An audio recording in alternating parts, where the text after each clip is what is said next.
तर 42 मंत्री खात्याविना आहेत, फक्त मुख्यमंत्र्यांना अधिकार आहेत असं म्हणत भास्कर जाधव यांनी टोला लगावलेला आहे। भास्कर जाधव यांनी खाते वाटपावरून महायुतीवर हा निशाणा साधलेला आहे। कदाचित हे पहिलं अधिवेशन असेल जिथे मंत्री खात्याविना आहेत असंही भास्कर जाधवांनी म्हटलंय। तर खाते वाटपाची चर्चा अंतिम टप्प्यात आहे असं प्रत्युत्तर गिरीश महाजन यांनी दिलंय।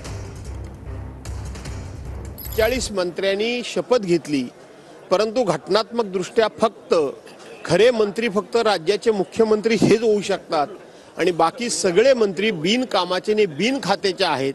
मला असं वाटतं की भविष्यामध्ये हे मंत्री असं विचार करतील की मंत्री म्हणून आम्हाला सगळं जे काय आहे त्या सोयी सुविधा आमचे अधिकार मिळावेत, पण आम्हाला काम नसावं, आम्ही बिनकामाचे मंत्री असावेत असं यांना वाटेल। अशा पद्धतीचं हे अधिवेशन झालं।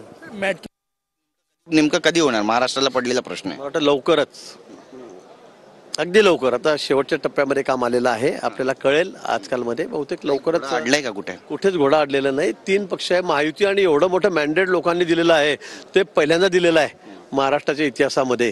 पहिल्यांदा एवढं मॅन्डेट मिळालं की इतक्या मोठ्या प्रमाणामध्ये लोक संख्येमध्ये आमचे आमदार निवडून आलेले आहेत आणि म्हणून तिन्ही पक्षाला थोडा आहे कुणाला द्यायचं कुणाला नाही काय द्यायचं आता खात्यावरून थोडंसं सामाजिक क्षेत्रामध्ये काम करत असताना बायको रुसली एवढंच मला माहिती होतं। नेते पण रुसतात आणि खाते वाटपाला उशीर होतो। बायको रुसली की सकाळच्या स्वयंपाकाला उशीर होतो एवढं माहिती होतं, रात्रीच्या जेवणाला उशीर होतो एवढं माहिती होतं, पण महाराष्ट्राच्या कारभारालाही उशीर होऊ शकतो मंत्री रुसल्यामुळे। हे पहिल्यांदा बघायला मिळते, नवीन नवीन शिकायला मिळत असतं ना आयुष्यात। आणि खाते वाटप ह्याचा मला असं वाटतं की संबंध जोडता येणार नाही।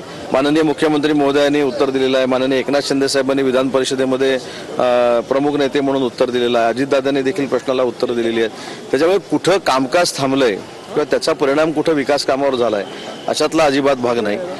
मंत्री नसताना देखील 1400 कोटी रुपयाची तरतूद ही लाडक्या बहिणींसाठी केलेली आहे, बाकीच्या योजना पूर्ण करण्यासाठी चालू ठेवण्यासाठी तरतूद केलेली आहे, रस्त्यांसाठी तरतूद केलेली आहे।